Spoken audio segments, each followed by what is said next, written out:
السلام عليكم ورحمة الله وبركاته. ازيكم عاملين ايه؟ وحشتوني قوي. معاكم سلوى من المطبخ المصري. ان شاء الله هنعمل ايه؟ هنعمل عصير حلو قوي كده نخزنه لرمضان باذن الله. رمضان على الابواب اهو، كل سنة وانتم طيبين. هنعمل عصير جميل جدا وحلو. احنا بنيجي ساعات في رمضان ممكن لا اما البرتقال تبصوا تلاقيه مش غالي، لا كده احنا هنعمل يعني برضه هتشوفوا الكميه اللي انا جايباها وهترمي لنا برضه حاجه حلوه وطعمه جميل ان شاء الله، يعني هيعجبكم. ما تنسوناش بس في لايك وتشتركوا في القناه وتفعلوا الجرس يوصلكم كل جديد ان شاء الله. بسم الله ما شاء الله. انا معايا 4 كيلو برتقال ومعايا 2 كيلو جزر. تعالوا نشوفوا هنعمل ايه بقى، يعني ازاي طريقه ان احنا هنعمله ونخزنه بقى ان شاء الله رمضان. احنا الاول هنيجي كده هنعمل ايه؟ عايزين معايا 3 ليمونات اهم، هاخد قشرهم وبرده هاخد الميه بتاعتهم وهقول لكم ليه. هنعمل كده اهو،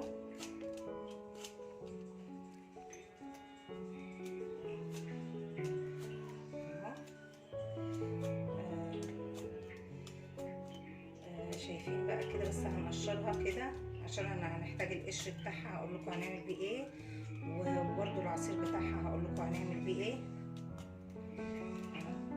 بسم الله الرحمن الرحيم. اللهم صل وسلم وبارك على سيدنا محمد. بسم الله الرحمن الرحيم. انا قشرت كده ال3 ليمونات اهو، وعايزه اقشر برده برتقانيه كمان معاكم كده، فشوفونا برده واحنا بنقشرها اهو. انا القشر ده انا عايزاه وهقول لكم هعمل بيه ايه.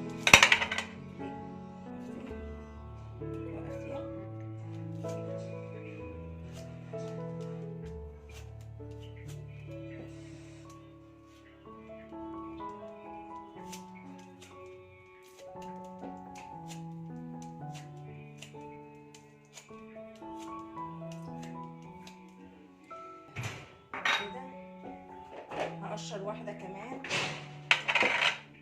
بقى معانا. نقشر البرتقال عشان هنشوف، هنقشر واحده واشوف اوريكم هنعمل فيها ايه، وبعد كده انا هكمل انا الباقي. طبعا بناخد الحته دي كده نقوم جايبينها كده اهو، وكده وكده، اسهل تقشير يعني البرتقال اهي كده. شوفوا بقى ايه بقى، بتشيل الابيض ده لما بنسيبه فيها بيمرر. فبصوا كده اهي اهي، هوريكم بقى هنعمل ايه كده. يعني انا واحده بس معاكم عشان مش هطول عليكم، هوريكم بس اقطعها ازاي وهكمل انا كده، لان هنمشي خطوه بخطوه وهنشوف هنعمل ايه. ما تزهقوش وما تملوش وانتوا قاعدين كده، ما تسرحوش. اعملوا لايك كده وانتوا قاعدين، فعلوا الجرس كده عشان يوصلكم كل جديد ان شاء الله. هنشيل دي كده نرميها، هي دي كده اهي. البرتقال ده فيتامين سي جميل جدا جدا، يعني فعلا البرتقال والجزر دول بالذات عصير غني بكل يعني فيتامين سي وحاجات كتير جميل. الجزر ده جميل جدا والبرتقال اجمل. وان شاء الله معانا برده فراوله هنشوف هتعملوها ازاي. والفراوله على فكره جميله برده من الفيتامين سي. هشيل برده ده كده. انا هعمل الكميه كلها وهرجع لكم. كده خلصنا البرتقال انا عملته كده زي ما انتم شايفينه. هنعمل الجزر برده، هعمل معاكم واحده او 2 هتشوفوا بس هنعملها ازاي كده. لازم بنخليها رقيقه جدا بسرعه كده، حلقات كلها نعملهم بقى عشان ما نوجعش دماغكم، وارجع لكم تاني. كده بعد ما خلصنا كميه البرتقال والجزر هندلق عليهم القشر البرتقال اللي انا كنت قايله لكم عليه، وادي قشر الليمون اهو، وادي كنت عصره الليمون اهو ال4 ليمونات، وادي هنحط كده عليهم نص كيلو سكر، لان السكر ده هيبقى ماده حافظه ليه كده. وهنجيب حوالي كده ايه 4 رتل ميه اهو، وكل ده هنحطه على النار يجي مثلا ساعه الا ربع كده يقلب مع بعضه، وهنرجع لكم تاني. احنا حطينا طبعا البرتقال على النار، وقلنا غسلت الفراوله دول 2 كيلو، غسلاهم وشلت العنق بتاعهم الاخضر، وهوريكم هنعمل فيها ايه بقى. طبعا هنيجي كده هنقوم ايه يعني لو كبيره قوي هنقسمها على 3، ولو مثلا صغيره بنعملها كده، هنعملها كده. وهعمل الكميه دي وهرجع لكم تاني. ادي الفراوله اهي بعد ما قطعناها كده شايفين مقطعينها ازاي كده اهي بالشكل الجميل ده كده. هنحط لها كوبايه سكر بالوايم كده، كوبايه سكر. السكر ده زي مواد حافظه بالظبط بتحفظه. وهنقلبها وهكيسها بقى في الكيس اهو.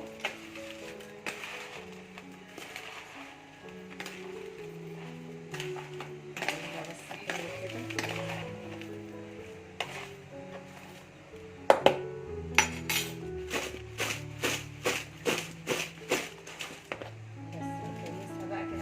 كده وارجع لكم. ادي هو بعد ما انا كيستها في الاكياس كده وطلعت الهواء كده، هجيب ورقه فويل كده اهو، وهجيب المكوه انا مسخناها وهنعمل كده مع بعض. فسخنت كده كانت تسخن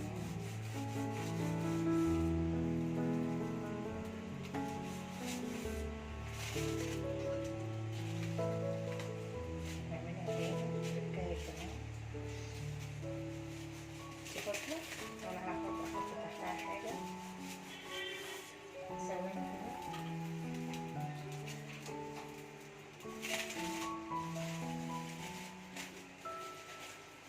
احط بس هي قفلت كده. بصوا انا بعد ما خلصت المكوه بقى، هي انا قصدي من التركه دي ايه، شايفين كده اهي الكيس كده انقفل اهو كده، مواد حافظه اهي شايفين اهو. نعمل واحد كمان مع بعض وايه ونعينها. نجيب ده كده اهو، نطلع منه الهواء، نطلع منه بس الهواء كده.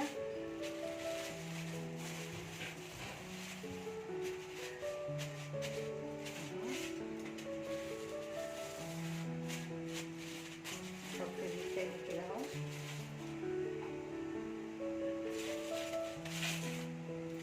كده.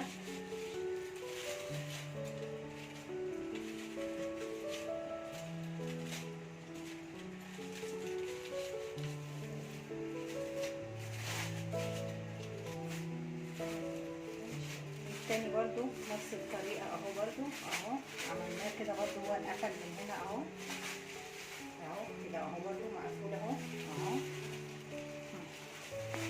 هكمل الباقي بقى ونرجع مع بعض.